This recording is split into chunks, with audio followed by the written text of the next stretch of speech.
Here we go again.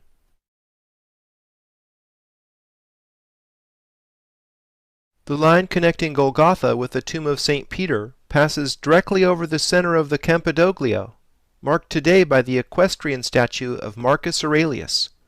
What we see in the Campidoglio is Michelangelo's vision for the top of the Capitoline Hill, the ancient world's original capital. It took a Renaissance genius to symbolically turn the Roman power equation on its head. So instead of having the Capitoline face the ancient Roman Forum, as it had for 2 millennia, Michelangelo turned the Campidoglio 180 degrees to face the Vatican. The Campidoglio's paving pattern depicts a 12-pointed elliptical star, symbolizing a zodiac, with the sun at the center. It is my contention that this long-distance alignment was originally drawn to connect the seat of power in Rome with the Temple of Venus in Jerusalem. In the Christian era, the tomb of St. Peter in the Vatican was strategically located to be a continuation in line with this ancient axis. It is no secret that Christian churches were often built atop places of ancient worship. In this way, pagan shrines were Christianized, and their power absorbed into the body of the church. See how the alignment goes directly over the arch of Septimus Severus? The line passes only a few feet away from the Umbilicus Urbis Romae, the navel stone from which all distances in the Roman Empire were measured. All roads that led to Rome symbolically arrived here. Following the alignment through the Forum, we see that it goes through the center of the Roman Colosseum, where among other pastimes, spectators enjoyed gladiatorial combat and watching Christians being fed to the lions. This shape in the center of the Colosseum bowl suggests the Vesica Pisces. Could this be a symbol of Venus? If so, what went on in the Colosseum somehow became the opposition of the love and beauty associated with Venus. The last stop on our alignment tour is the largest ancient Egyptian obelisk in the world, including all of those still standing in Egypt. The alignment from Jerusalem passes directly over the tip of this 230-ton symbol in front of the Lateran. As you may have guessed, obelisks are one of the keys to unlocking the ancient mysteries. This obelisk wasn't always in front of the Lateran. It originally came from the Temple of Karnak in Egypt, and was moved to Rome by Constantine the Great's son in the 4th century. The last of the Renaissance popes, Sixtus V, moved the obelisk from where it had been in the Circus Maximus to the Lateran, displacing the equestrian statue of Marcus Aurelius, which, as you know, was moved to the Campidoglio. Now Sixtus V was a very singular pope. As is the custom when a pope dies, the new pope chooses a name for himself. I find it fascinating that Felice Peretti di Montalto chose a name referencing both 6 and 5 in Sixtus V. The fact is, Sixtus V redesigned much of Rome during his brief 5-year reign. He considered moving the Church of the Holy Sepulchre in Jerusalem to Rome, but the logistics proved to be too much. He did, however, succeed at moving 4 gigantic Egyptian obelisks within Rome, completing the Dome of St. Peter's, opening 6 streets, building 14 fountains, and much more. Roman emperors were the first to rate Egypt in antiquity for its obelisks. By repositioning these obelisks in Renaissance Rome, Sixtus V was motivated by something other than Catholicism. Researchers Jan Witcherink and Aaron Parlier reveal much of what Sixtus V was up to. The red line shows a pair of obelisks aligned to the summer solstice sunrise. The blue line shows another pair of obelisks aligned to the winter solstice sunrise. Sixtus V placed Egyptian obelisks in St. Peter's Square and in the Piazza del Popolo exactly as they are, to create the red astronomical alignment. He engaged in a bit of urban renewal by opening a straight street connecting the ancient Roman obelisks at the top of the Spanish Steps and in front of Santa Maria Maggiore to make the blue astronomical alignment visible. Balancing the masculine symbol of the obelisk, Sixtus V restored an ancient aqueduct, and built fountains symbolizing the feminine to accompany most obelisks. 4 fountains mark the crossing of the blue and yellow lines connecting the Fontana dei Dioscuri and the Aqua Felice, all watery creations of Sixtus V. The green line connecting the Vatican obelisk with the 4 fountains marks equinoctial sunrise. Sixtus V's tomb in the Basilica of Santa Maria Maggiore was his final gesture, linking his tomb with the astronomical alignments he set up in Rome. Why was Sixtus V obsessed with astronomical symbolism? Perhaps because astronomy is another key to the ancient mysteries. In addition to the solar symbolism mentioned in the Washington, D.C. Part 2 episode, Bernini's redesign of St. Peter's Square has a deeper reading. Witcherink and Parlier claim the 2 fountains flanking the obelisk represent a liquid axis, symbolizing the galactic midplane of the Milky Way. The axis going through the basilica is the ecliptic, and the other 4 paths represent solstices and equinoxes. In other words, the galactic and earth crosses coming together is an astronomical take on the underlying meaning of the solar octagram star. To top it all off, the Vatican obelisk is surmounted by a cross. The official story is that this massive pagan symbol was Christianized in this simplest of ways, by putting a little cross on top. Hancock and Bevall write in Talisman that an obelisk with a cross on top is actually the hieroglyph for Heliopolis, the city where this obelisk supposedly came from. On Christmas morning, this is the astronomical view from Vatican Square. Witcherink and Parlier have observed that the silver gate of birth is due east of the obelisk in St. Peter's Square on the birthday of the Savior. I notice that the galactic midplane leads right down to the Roman Pantheon. This is our cue to have a look at this ancient Roman marvel and explore its deeper meaning. Patrick Hunt, who teaches classical archaeology at Stanford University, calls the Pantheon the most impressive Roman monumental building in the world. I see it as a calendar in stone. Its rotunda is an engineering marvel, employing techniques such as reinforced concrete, not rediscovered until almost 2,000 years later.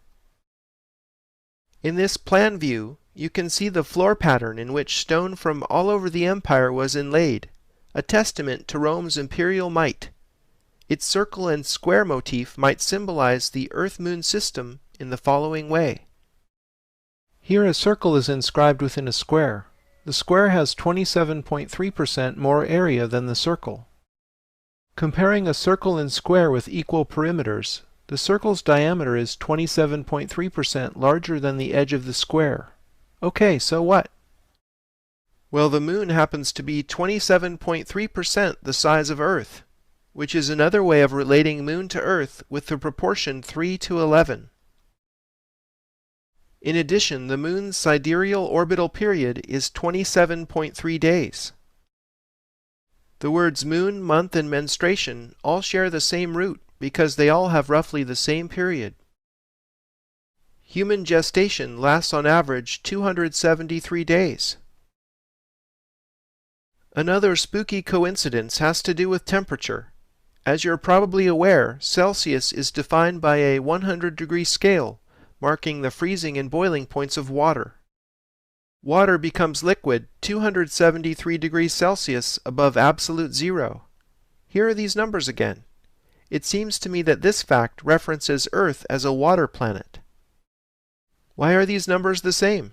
Science has no answer for this other than pure coincidence. In this sectional view, you can see that a sphere fits perfectly within the volume the Pantheon encloses. I think recognizing this as the celestial sphere is the key to the Pantheon's symbolism. The original Roman statuary fit into the 7 alcoves. The pantheon of pagan gods was replaced with Christian saints when the building was christened the Church of Santa Maria Rotunda in the year 609. Exchanging pagan gods for astrological symbols, we see an arrangement matching the Ptolemaic harmony of the spheres. To the modern eye, this sequence might seem arbitrary, but it actually ranks the planets in order of increasing apparent speed against the background of fixed stars as seen from Earth. Ptolemaic cosmology is therefore an Earth-centric approach to astronomy.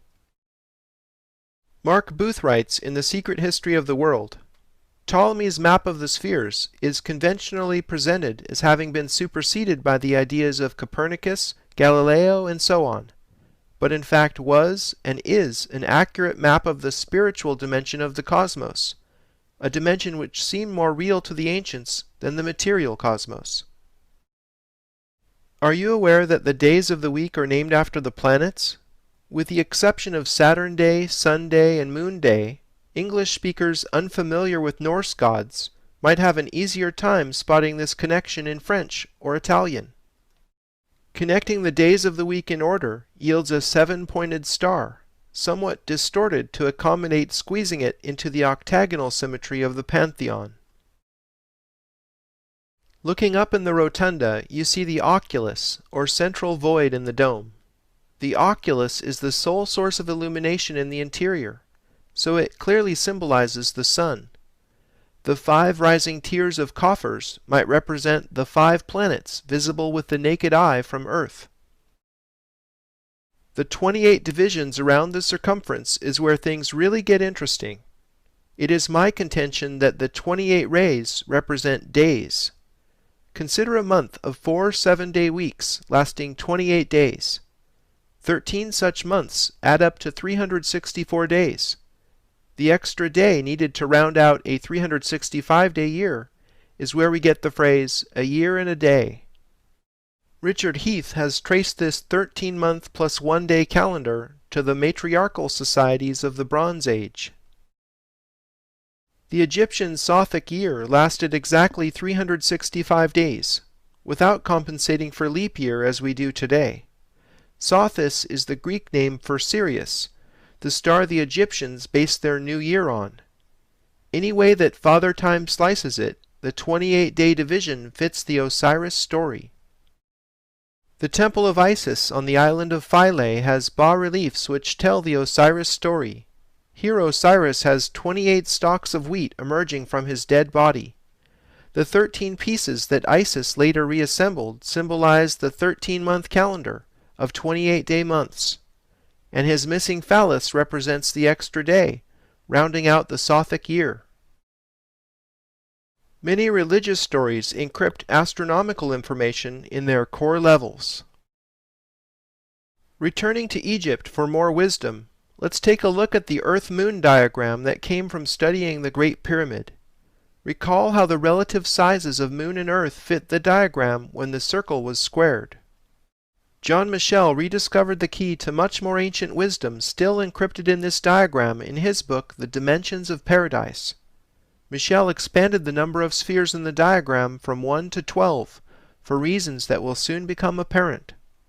If the mean diameter of the Moon is 2,160 miles, then the 12-moon evolution in the diagram encodes the great year. 2,160 times 12 equals 25,920, which is Earth's precessional period. Each month in this so-called great year is likened to an age in astrology. We are currently leaving the age of Pisces, and it's the dawning of the age of Aquarius. John Michell calls this the New Jerusalem diagram from his analysis of the Revelation of St. John. A 7-pointed star resonates within. Remember the 7-rayed diadem of Isis and the 7 rays of the Statue of Liberty? I prefer to call this the Isis diagram, in reference to the older stream of knowledge coming out of Egypt. The Isis diagram encodes just intonation in music. On the most basic level, consider 1 octave of a piano keyboard. A total of 12 notes are divided by sharps, leaving 7 white keys. The term sharp suggests the pointy heptagram, doesn't it? As we'll soon see at Chartres Cathedral, music, along with astronomy, geometry, and number theory, are all keys to this ancient mystery. Expanding the Isis diagram to contain 4 7-pointed stars, we have what I call the Osiris diagram. which encodes the Sothic year of 365 days in the following way. The 28 tips of the stars represent days in the ancient month. 12 circles surround a 13th, located at the center of the stars. The circles represent months. 13 months of 28 days each defines the year. The Earth circle underlying the stars represents the extra day and completion of the Sothic year. And the Sothic year was itself calibrated by the heliacal rising of the star of Isis, consort to Osiris. It's beautiful the way the geometry matches the cosmology. The architecture of the universe is embedded in Egyptian cosmology. To perceive the larger ramifications of the cosmology we are rediscovering, let's break away from 2D diagrams and explore where we live, the third dimension.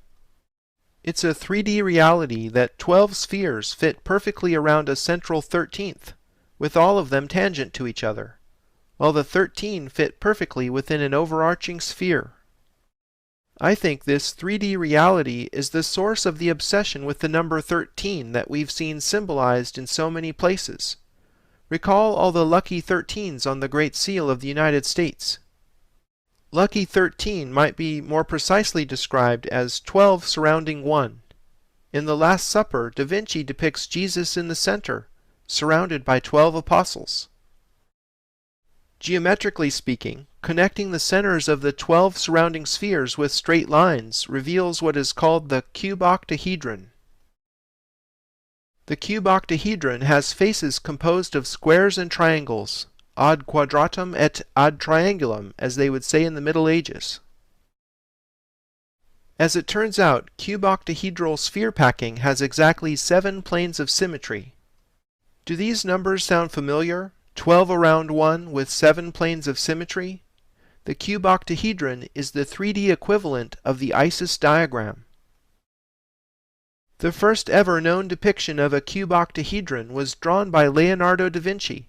He created this illustration for Luca Pacioli's book, De Divina Proportione.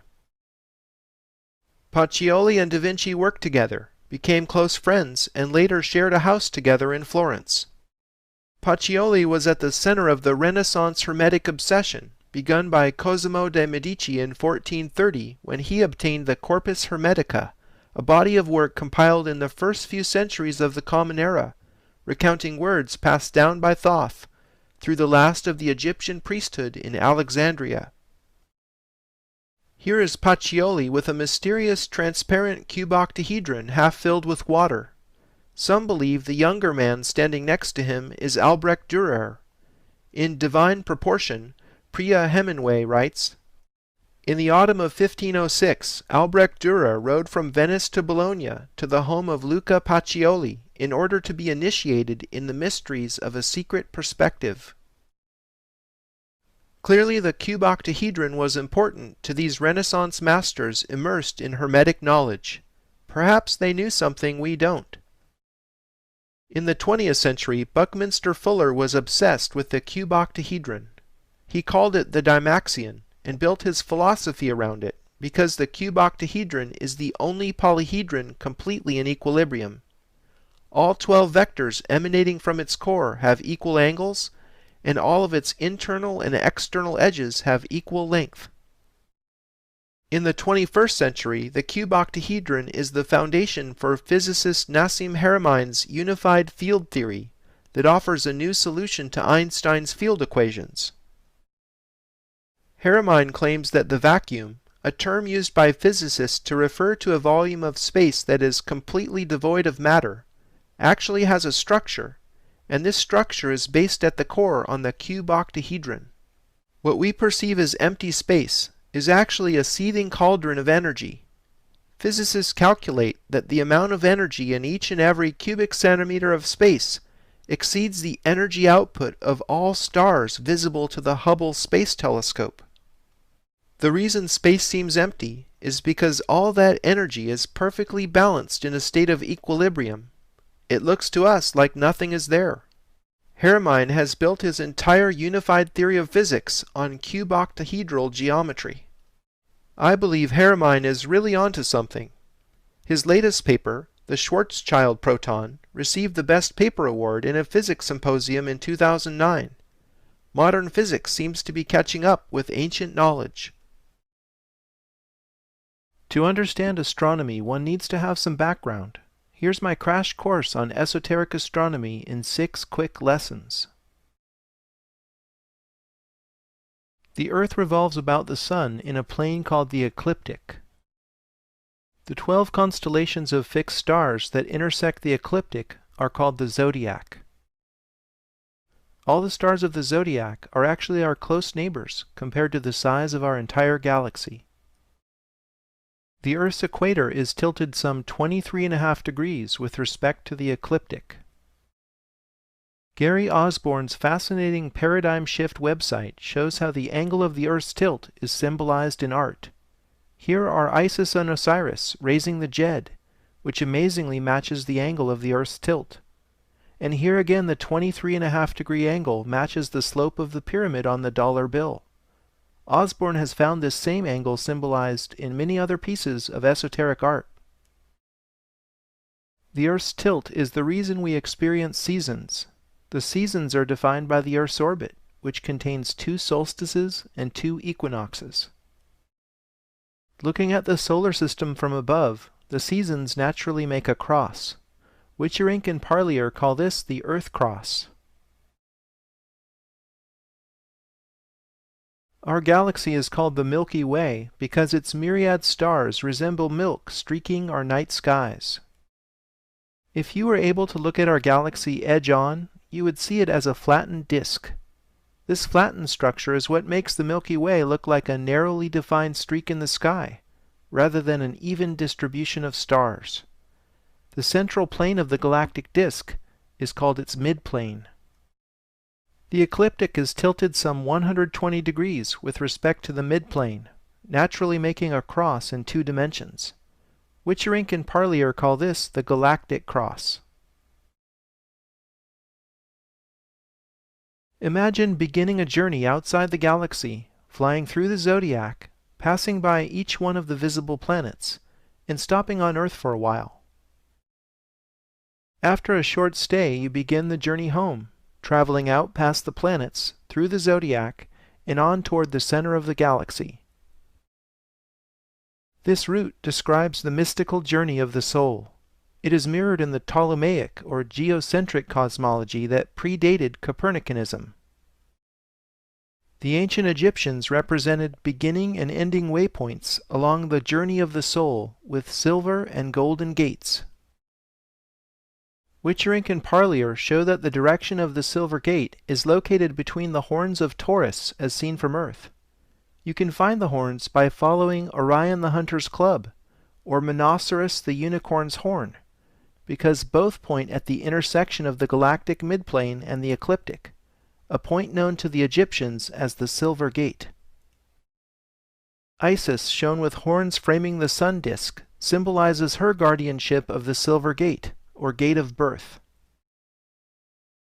On the opposite side of the zodiac, the Golden Gate is located close to where the arrow of Sagittarius is pointing, and where the stinger of Scorpio is reaching. The Golden Gate is the second place where the galactic midplane and ecliptic intersect. The winged scarab framing a sun disk was used to symbolize guardianship over the Golden Gate, or Gate of Death. The scarab is an appropriate symbol because of how this insect pushes dung balls backward with its hind legs, mimicking the sun's retrograde precessional motion through the zodiac.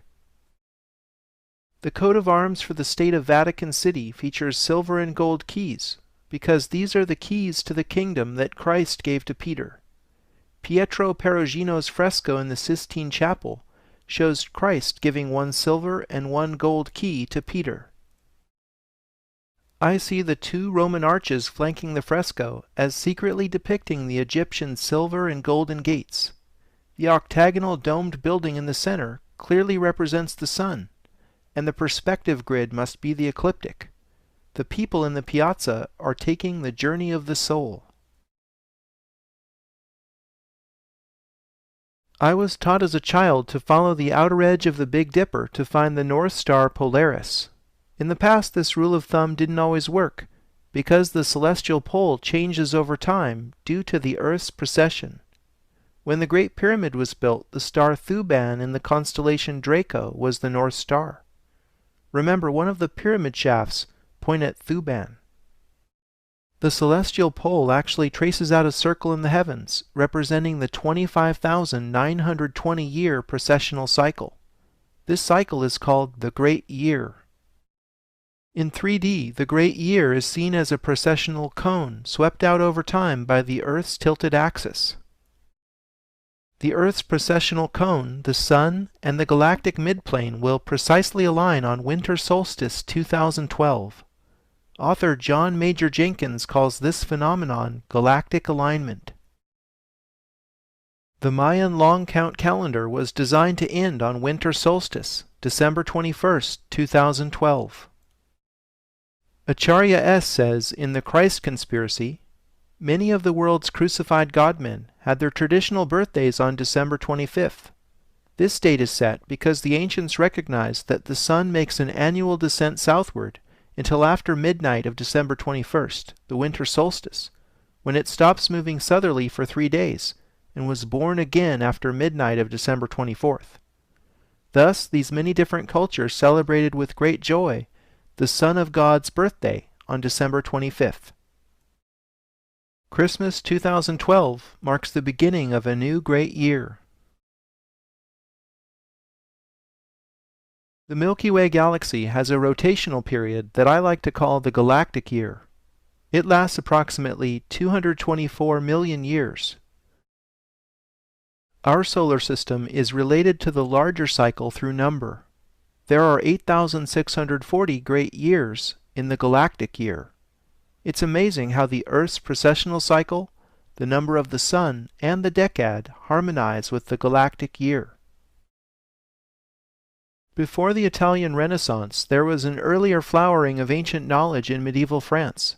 This was initiated when 9 self-described poor knights of Christ returned from a decade of excavation work undertaken in the Temple Mount of Jerusalem. The most famous preacher of the age, Saint Bernard de Clairvaux, argued persuasively on their behalf at the Council of Troyes in 1129. This resulted in the Templar order being officially chartered and endorsed by the Catholic Church. The poor Templars instantly became a favored charity, and it certainly didn't hurt when the Pope signed an order saying they didn't have to pay any taxes, could pass freely through international borders, and were exempt from all legal authorities save for his own. This also tells you something about just how powerful the papacy was in those days. The Templars accepted large donations and monetary deposits, started issuing letters of credit, opened banks in several countries, and essentially became the first multinational corporation.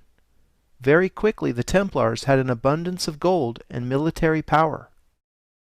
To me the question is, what did those 9 poor knights find in Jerusalem that led to their meteoric rise in power? Could they have found Enoch's cube buried in the Temple Mount from before the Great Flood?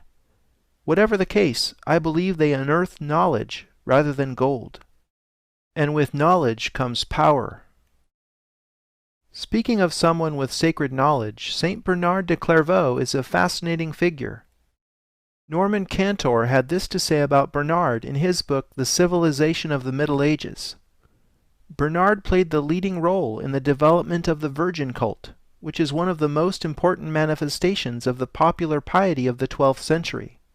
In early medieval thought, the Virgin Mary had played a minor role, and it was only with the rise of emotional Christianity in the 11th century that she became the prime intercessor for humanity with the deity. Bernard wrote, "No one can enter heaven unless by Mary, as though through a door." In this illumination, Bernard is shown receiving a stream of milk from the Virgin's breast. He wrote several works on the Queen of Heaven, which was also an epithet used in ancient Egypt for Isis. Essentially, Bernard reintroduced the cult of Isis to the West under the veil of Mary. As the primary architect of the Cistercian and Templar orders, Bernard's writings had a major impact on the Gothic building explosion that ensued all over Europe for the next 300 years. On building, Bernard wrote, "There must be no decoration, only proportion. As you've seen, proportion is what sacred geometry is all about." Although the current Cathedral of Our Lady of Chartres was begun a few decades after St. Bernard's death, Chartres had long before been a pilgrimage center dedicated to the Virgin. Since 876, the site housed the Sancta Camisa, a tunic said to have been worn by the Virgin Mary. When the old church at Chartres burned down, the relic was feared lost. When the Sancta Camisa was discovered unharmed in the ashes, it was deemed a miracle. The dramatic recovery of the relic catalyzed medieval Europe's interest in the building project, and Chartres ended up becoming the first cathedral dedicated to Notre Dame, and one of the finest examples of Gothic architecture in the world. More than a place of religious worship, Chartres was also a cathedral school in the medieval period. In this school, Platonic and Pythagorean thought passed through a Christian filter and resurfaced in the West after a 1,000-year hiatus. Chartres remembers Pythagoras in this sculpture in the right bay of the royal portal tympanum. The 7 liberal arts comprise the curriculum taught in the School of Chartres. The 7 arts were split into 2 groups, the trivium and quadrivium. Trivium is where we get the word trivial, because grammar, rhetoric, and logic were considered basic but necessary skills to master, before studying the more challenging quadrivium subjects, which included number theory, music, geometry, and astronomy. Each one of the subjects in the quadrivium serves as a key to the ancient mysteries. The 7 medieval liberal arts were a bit different compared to a liberal arts degree today. These subjects were taught only to the elite. The so-called servile arts were taught to tradespeople employed by the elite. The goal of the servile arts was not to cultivate critical thinking, but to develop specific skills required by farmers, blacksmiths, carpenters, stonemasons, and so on. This liberal, servile division mirrors the internal division between speculative masons, more commonly known as Freemasons, and the operative stonemasons who actually built the cathedral. Australian architect John James has discovered how the floor plan of the cathedral was laid out ad quadratum, as you can see from the red squares. The smaller squares are half the size of the larger, as octaves are related in music.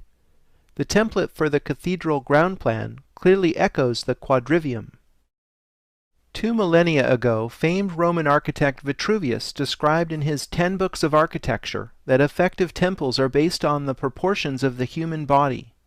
Vitruvius's written description of ideal human proportions later influenced many Renaissance artists, including Leonardo da Vinci and Cesare Cesariano.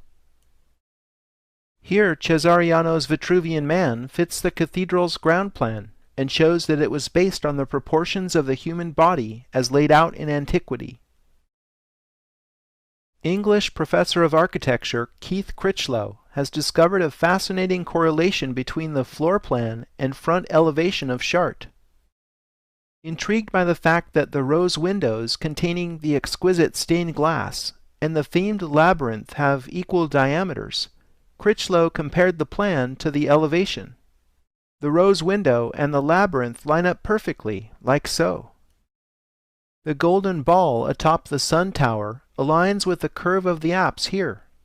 The moon tower's silver ball corresponds to the rond point, the center from which the chapels radiate.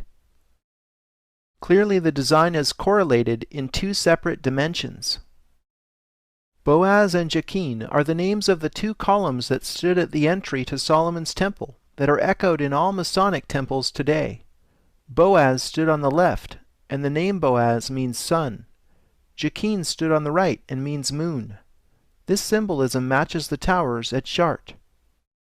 Critchlow explains that the sun tower is 365 English feet in height. The moon tower is slightly shorter, some 28 feet less.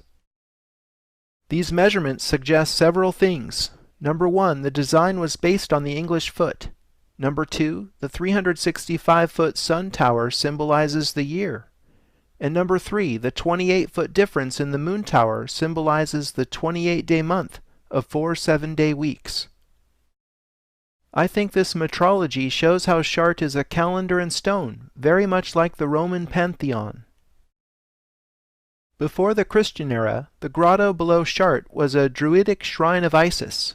Above the crypt today there is a black Madonna and Child called Our Lady of the Pillar, that many suspect has a meaning older than Christianity. The Druid grotto housed a sacred dolmen that was identified with the womb of the earth. Think about it. Both Isis and Mary were called Queen of Heaven, identified as so-called virgins who had unusual conceptions, and later had sons who symbolized the sun, who also shared the same birthday.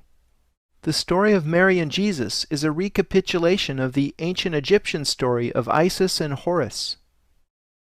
The Black Madonna hints at her African origins while retaining just enough plausible deniability to avert uncomfortable questions for the Church.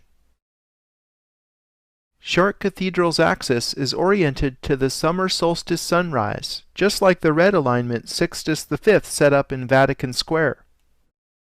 The labyrinth is not a maze, because there is only one path to follow, like the life we live from birth to death. The labyrinth's 11 concentric rings match the Ptolemaic cosmology, or spiritual dimension of the cosmos. Walking the labyrinth is therefore like taking the journey of the soul. There are 112 cogs on the outside of the labyrinth, a fact which has puzzled scholars. In them, John James has discovered an unexpected connection to the Arab world. John James writes, "The 8th century Arab Sufi alchemist Jabir ibn Hayyan divided the 4 elementary qualities of existence, earth, air, fire, and water, into 4 degrees with 7 subdivisions, giving a total of 112 classifications, which between them contained all the materials, liquids, and gases found in manifest creation." Known in the West as Geber, and considered to be the father of chemistry, he worked in the court of Caliph Harun al-Rashid, for whom he wrote the Book of Venus on the art of alchemy. His work paved the way for later Islamic and European alchemists in their search for the philosopher's stone. Among his long list of achievements, Geber pioneered techniques in glassmaking that were used in the stained glass directly above the labyrinth that bears his philosophical number symbolism. Modern chemists still don't understand what gives the Chartres glass such incredible vibrancy. Sir Lawrence Gardner says, in The Bloodline of the Holy Grail, "One of the greatest mysteries of Gothic architecture is the stained glass used in the cathedral windows. The first appeared in the early 12th century, but disappeared just as suddenly 100 years later. Nothing like it has been seen before, and nothing like it has been seen since. Not only is the luminosity of Gothic glass greater than any other, but its light enhancement qualities are far more effective. Unlike the stained glass of other architectural schools, its interior effect is the same, whether the light outside is bright or dim. Even in twilight, this glass retains brilliance way beyond that of any other." Critchlow says in the Chartres Cathedral A Sacred Geometry DVD that he was approached by a Hindu gentleman who explained the meaning of the number symbolism on the western facade. In Hinduism, chakras are traditionally symbolized by lotus flowers with specific numbers of petals. Amazingly, specific details on the facade match this symbolism. The facade is a reminder that the cathedral houses the body of the church, or more importantly perhaps, Chartres is saying the body is a temple. Chartres is a masterwork of hidden syncretism, melding belief systems that secretly transcend Christian dogma.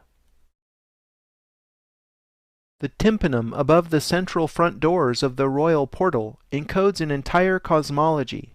The 4 figures surrounding Christ depict a man, eagle, lion, and bull. In Christianity, these are the 4 beasts of the Apocalypse as described in the mystical visions of Ezekiel and St. John of Patmos. On the literal level, it's Jesus with a halo waving at us from inside of Vesica Pisces, surrounded by the 4 beasts of the Apocalypse. A strange collection of Christian imagery perhaps, but not uncommon. In time the 4 beasts became synonymous with the 4 evangelists, Matthew, Mark, Luke, and John. However, when you understand the symbolism, a reading of the encoded message becomes possible. As you learned in my crash course in esoteric astronomy, these beasts are the fixed astrological signs symbolizing the galactic cross. Jan Witcherink says Christ's halo represents the Earth Cross. I see the Sun God welcoming you through the galactic stargate at the moment of your apotheosis, a royal portal indeed.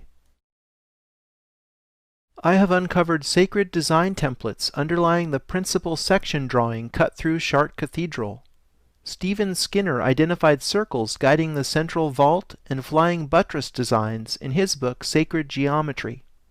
His observations allowed me to take the geometric analysis a few steps further. I see 2 sets of 3 stacked rhombi guiding the wall design. Circles drawn from the tips of paired equilateral triangles define the centers of the buttresses intrados, or lower curves, and mark the spring line of the lower arch. This revolutionary design allowed the masonry to be lighter and the windows larger, admitting the flood of light characteristic of the Gothic style. Now you can appreciate how the walls at Chartres were designed ad triangulum. What is more, the diameter of these circles equals the size of the rose windows and the labyrinth. It's almost as if the designer never changed the distance set between his compasses when designing the entire structure. Critchlow points out that the names of the architects of Chartres were never recorded. They were known only as the masters of the compasses. In researching the House of the Temple in D.C., I came across a rare depiction of the Kabbalistic Tree of Life in Albert Pike's Morals and Dogma, shown here as a set of 3 stacked rhombi. This knowledge encoded at Chartres was preserved by Freemasons. For the next revelation, we turn to music and geometry. In music, an octave is the interval between one note and another having double its frequency. In plane geometry, you can symbolize the octave in 2 ways, ad triangulum or ad quadratum.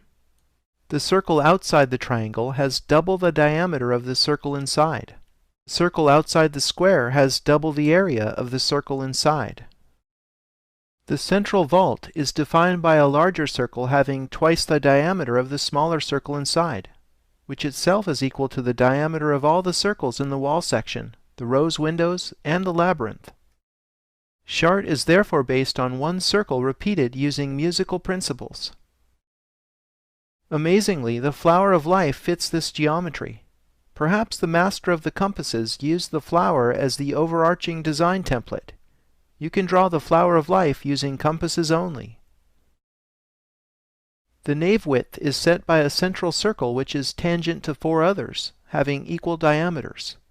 The central circle shown within the yellow triangle completes the picture. Masonic society probably began around the time Chartres was being built. Recall how Saint Bernard de Clairvaux was instrumental in the formation of the Templars, and later, after the Templars were taken down, the knowledge they unearthed from Solomon's Temple went back underground to survive in Masonry, Rosicrucianism, and other secret societies. The Masonic square and compasses emblem often depicts these instruments surrounding the letter G. As with most symbols, the meaning of G depends upon your level of knowledge. I've seen it referred to at times as geometry, the generative principle, and most appropriately for what I'm investigating, the great architect of the universe.